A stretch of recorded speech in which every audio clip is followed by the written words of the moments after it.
The Valley Current.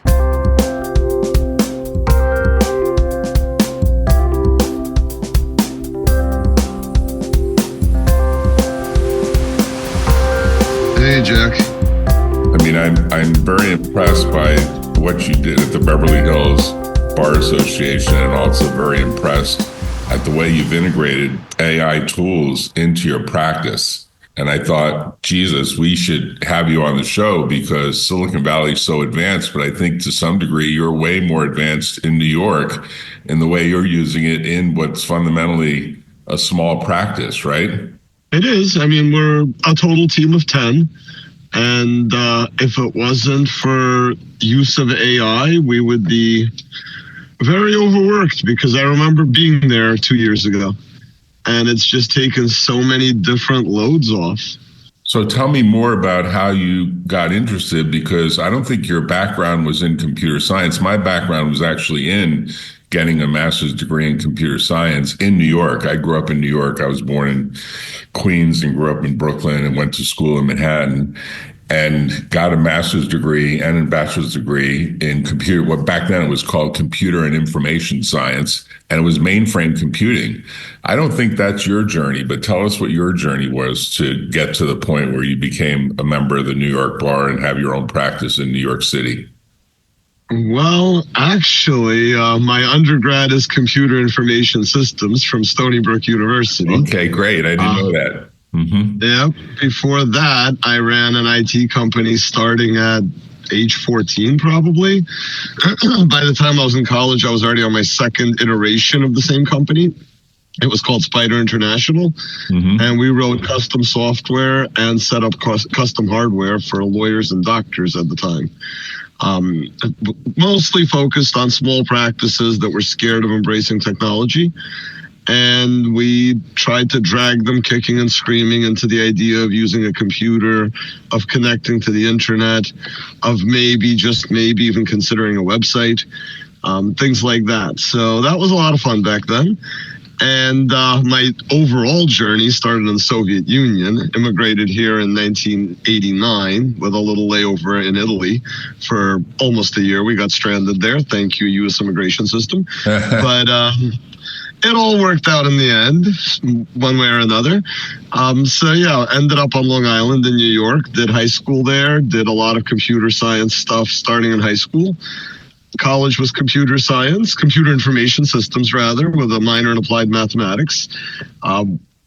All during and after college, I was always engaged with Spider International and the custom software bits. Then went on to law school. I thought I was going to end up probably in Silicon Valley in intellectual property law, exactly where you'd expect that kind of background to take you. Right. And then after taking one class in intellectual property, I realized I'd rather gnaw my own leg off and beat myself to death with it than ever have to do intellectual property law as a transactional thing on a daily basis for a living. It just felt too dry, too boring, etc. Conveniently, when I left law school, the economy imploded. Familiar to listeners today.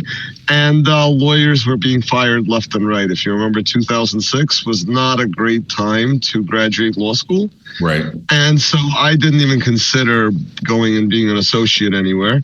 I started a high-tech fintech. Well, first I went back to Spider International, did some more in the legal software world for small firms, but primarily I saw the real estate collapse of 2008 coming and started Option Real.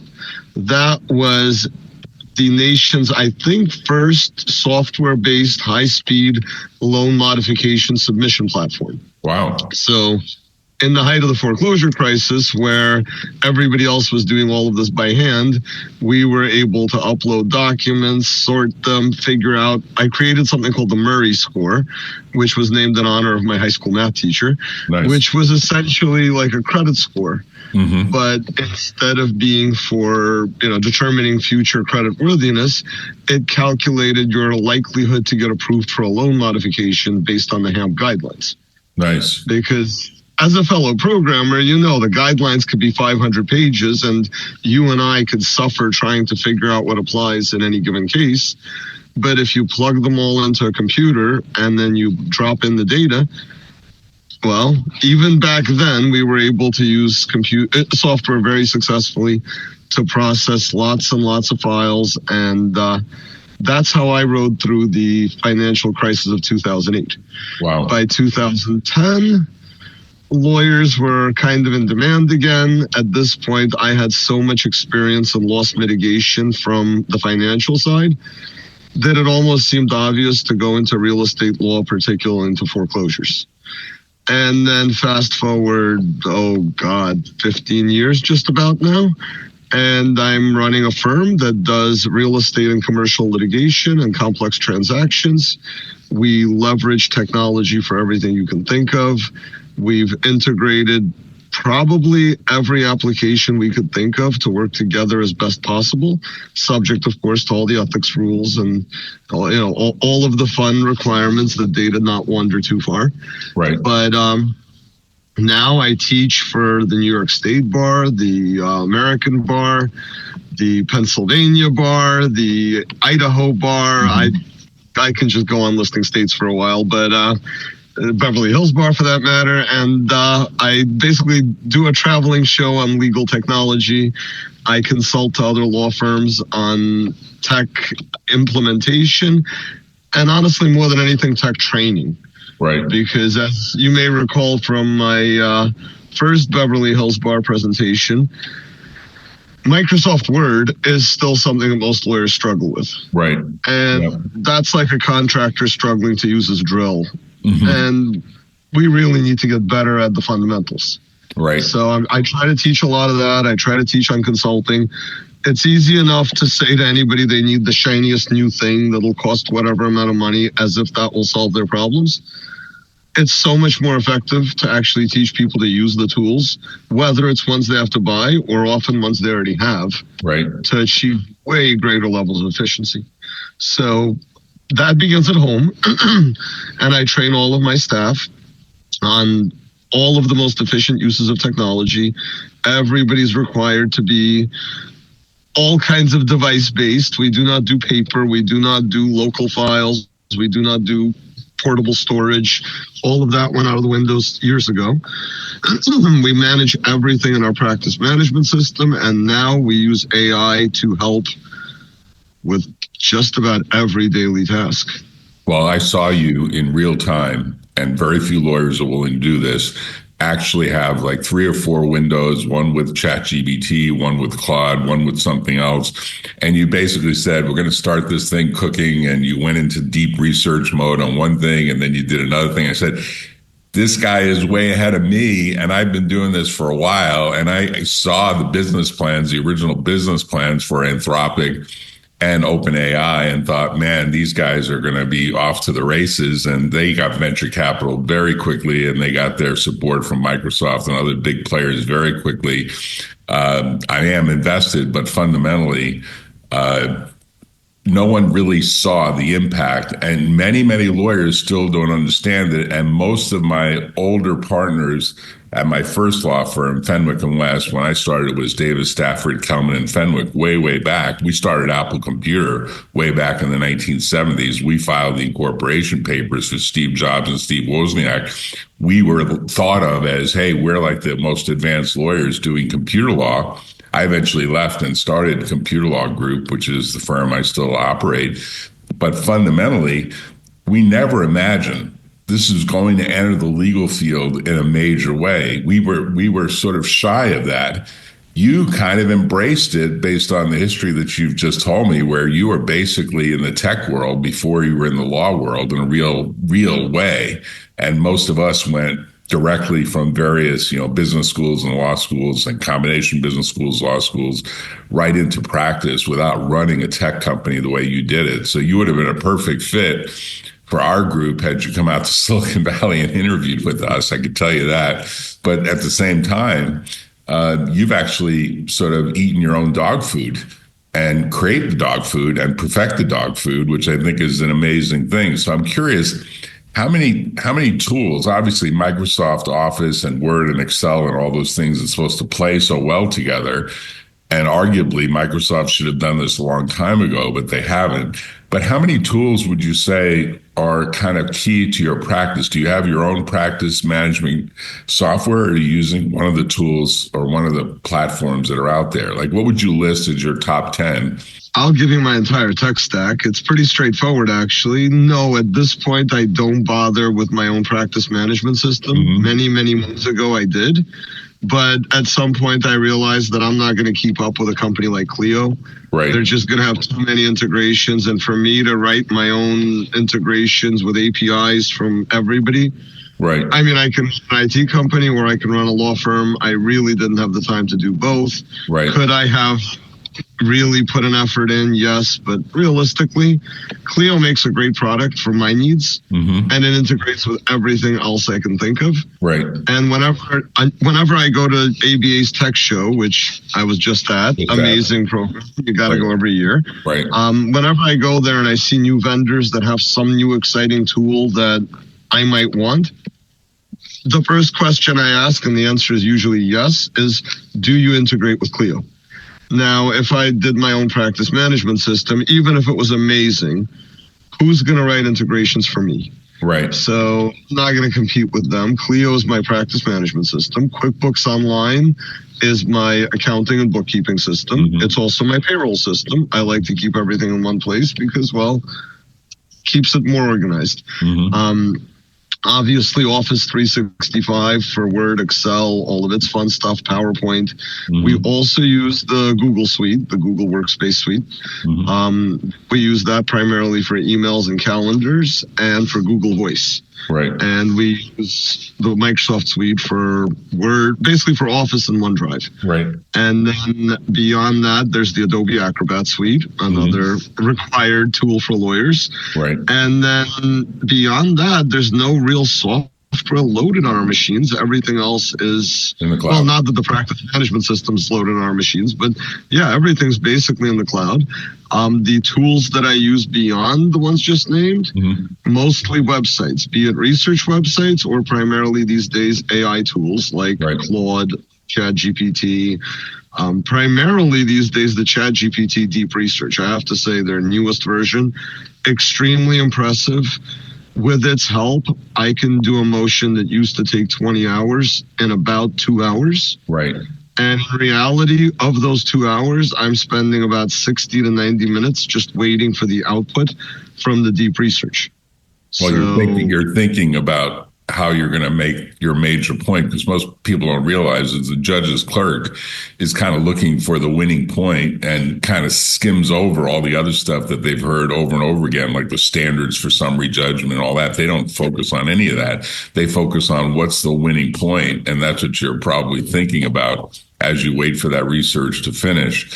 But I'm kind of curious, are you just dumped Westlaw and Lexis and just gone directly with the view that you can get all this stuff in one form or another, right from Google Scholar, that sort of thing? Or are you still paying for, as most lawyers are, sometimes ones and often both, Lexis and Westlaw? I am proud to say that I haven't ever during my career paid for Westlaw or Lexis. Wow. Back when I was an associate in 2010, I don't remember. I think the firm I was at had Westlaw. It could have been Lexis. Didn't really make any difference to me. Right. I never appreciated either of them. I found Google Scholar. As soon as they loaded all of New York law, that became, well, they had federal law, they had New York law. That was primarily all I cared about. It was all there. It was all easily searchable. And to techie, the Google interface is a lot more pleasurable to deal with than Westlaw and Lexis. Right. They were clunky, they were cumbersome, and to this day, I am irritated by the idea of key sites and Boolean searches. I mean, I know how to do them better than most, but I'm just annoyed to have to. Right. Right. It's sort of like they're living in the 1970s and 1980s still in their way they operate. And certainly they've got to be worried that these tools and what Google has done has pretty much made it easy to have what you have. Because I did read your article in the recent, I think it was in the New York Journal, called The Virtual Law Firm. I found that in sort of looking through various things about you. Actually, I still get the paper version of that because I'm licensed in New York as well as California. And I was like, wow, wait a minute, he's going to be on the show. I got to read this article. And I thought it was great because you run effectively a virtual law firm with the 10 folks that you have, right? I do. I mean, we have physical offices, and I actually do enjoy coming into the physical office from time to time. I'm there most days, actually, as long as I'm not traveling. Like last week, I was in Chicago for all of Tech Show. A couple of weeks from now, I'll be in Puerto Rico for the spring meeting of the ABA. So, I'm constantly on the road, on the go.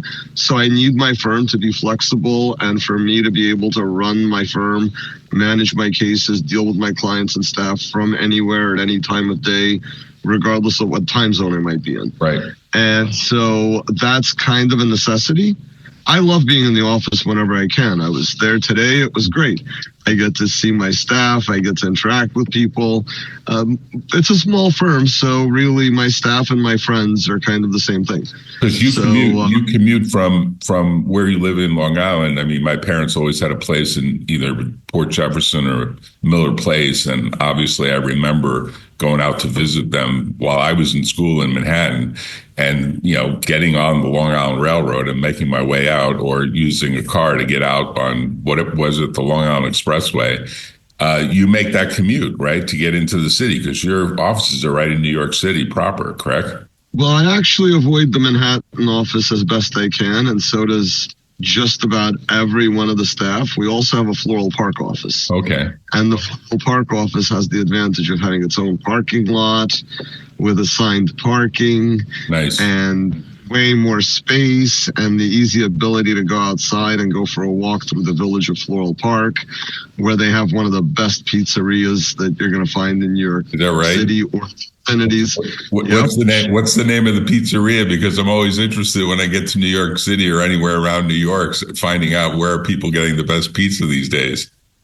Oh, I'll tell you the two best pizzerias on Long Island, which is also the two best pizzerias in the New York metro area. Mm-hmm. One is actually in Comac. Its name is Original Brooklyn Pizza. Okay. And the other one's in Floral Park, and that's called Village Pizza. And Village Pizza I like particularly because they don't bother with those flavorless black olives that come in little pre-cut circles. Right. They real Kalamata olives. So you got that flavor that really makes all the difference in the world. Well, Alexander, you're amazing, and I'd love to tell folks how they reach you, and tell many lawyers and law firms listen to this show. How would they reach you if they want to get your consulting on how to build a more advanced practice? Because I have to say, I've observed you in action, and you clearly are doing it. You're not just talking about it. You are actually doing the stuff that all of us will eventually have to do. I would say you're probably at least 5 years ahead of most big law firms, and you're probably at least a year to 2 years ahead of most smaller law firms, and maybe far more than that.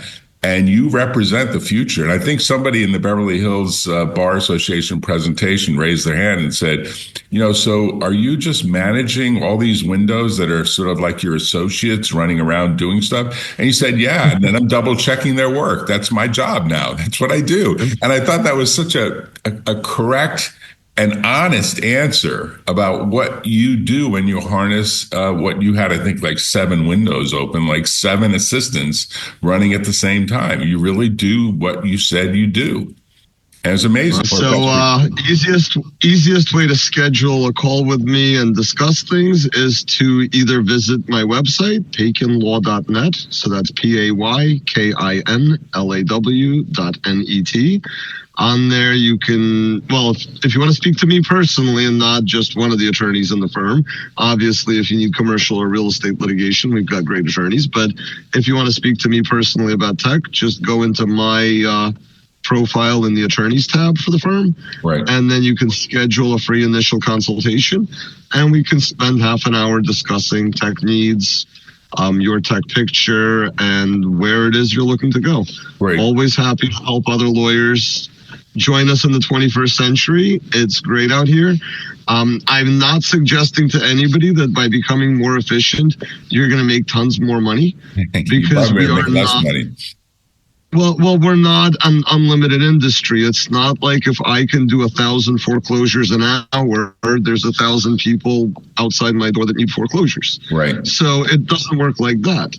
In reality, it's the work smarter, not harder approach of you may still make the same amount of money you made last year, but imagine if you could do it with half the stress, half the work, and with a lot more time to spend with your family while generating a better work product than you did last year. Right. That's a huge statement, and we all should embrace it. But let me ask you one last question. I interviewed, and I think they're going to come on the show, these guys that came up with a litigation prediction tool and presented and became a finalist at the ABA Tech Show last week in Chicago. Did you spend any time with them? I'm trying to remember their name that starts with the letter C. I remember who you're talking about, and I should know this as a Tech Show. It's an Israeli firm. It's an Israeli firm. It's a group of Israelis. Yes. Yep, I got to play with their product. It's quite interesting, honestly. I wish I could remember their name. But there was a lot of interesting products that really appeared at Tech Show for the first time this year. Good Fact was pretty impressive if you saw what they did. They're an AI tool that essentially makes litigation drafting so much more point and clicky. Right. But were you surprised that they were actually going in an area that most lawyers think is really just perfectly unsuitable, which is the experience, 40, 45 years, some lawyers even now 50 years. I just talked to a lawyer, Beverly Hills Bar Association, 50 years in practice, still practicing, still says he never worked in a day in his life because he loves what he does. And he's like, I think it's a lawyer's judgment call. And you're never going to get AI to give you some predictive calculation with a percentage of what the likelihood of success of a case will be. And these guys are challenging that. They're literally saying, we're going to give you a percentage outcome likelihood with a list of analogous cases that we're drawing from for what sounds like in the initial version is more of like a personal injury case analyzer, but obviously they'll go from there to other cases as well. I'm sure they won't limit themselves. So what's your view on that as we end the show? Just tell folks what you think. Do you think it's going to go that far, that it's going to actually displace some of a lawyer's judgment from a calculation or a predictive analysis point of view? Not particularly. In reality, look at it this way. We all use tools to help us make decisions. And the better our tools are, presumably the better decisions we're going to make. Right. You're going to decide on where you're going to drive based on what your car's navigation system tells you about the traffic. Right. Does that mean the car took away your decision-making skills as a driver?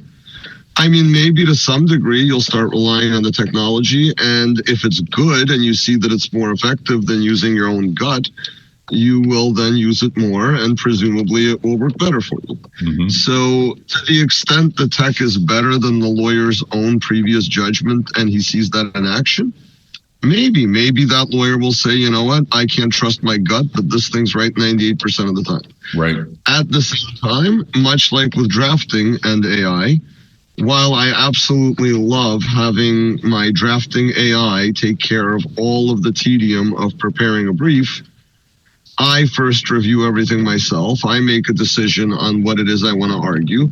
I make a determination on whether I think they're good arguments. Now, I may ask the AI to play devil's advocate and to argue with me.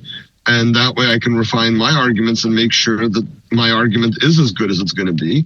And then when I identify my arguments, I can tell the AI to write them up really prettily and tell it to put on its hat of the most eloquent attorney ever, and to write me a brief that will make the judge weep. And it will do a much better job than I will, because I don't know anybody who can write as eloquently and as quickly as Claude.ai. I really don't. And without typos and without typographical errors to boot, right? Exactly. And instantly, and in my voice if I choose to ask for it. Right. And that part's great. But I still make all the decision about what goes in. And then I retain editorial discretion, meaning I will then read the thing remove the parts I don't agree with, add the things I want, change case law if it got hallucinated or if it doesn't say what it should, or if I just don't like that case. Right. And I will make the document my own. But much like an Excel spreadsheet calculating an entire table worth of data so I don't have to sit there with a calculator or with a pen and paper, I don't think that made accountants and statisticians any less skilled at their jobs. I think it gave them tools that made their jobs go fast. Right. And if we could make that part go fast, it gives us a lot more time to discuss and theorize the cases, review evidence, interrogate our clients to get more facts out of them so we can dump them into the AI and make better briefs. Absolutely. But we can work as lawyers rather than as typists. Because let's face it, you can probably think up a brief in your mind in about 2 minutes after reviewing all the evidence. And you can give the bullet points to a staff member in another 5 minutes. But then it's going to take that person 10 or 20 hours to spit out the thing at you. And it won't be as good. It won't be as good. It won't be as good as your supervision of the tools that you've mastered. Exactly. And this way, you think of all the good strategies, the machine prepares the good draft, you edit and tweak, make it accurate if it's not, and then off it goes. Everybody wins.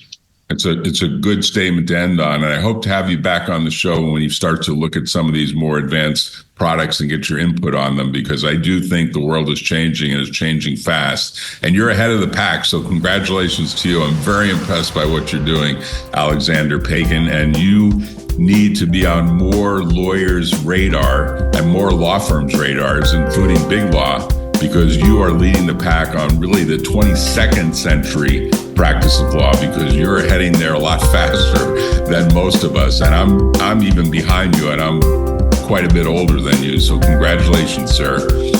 Take care.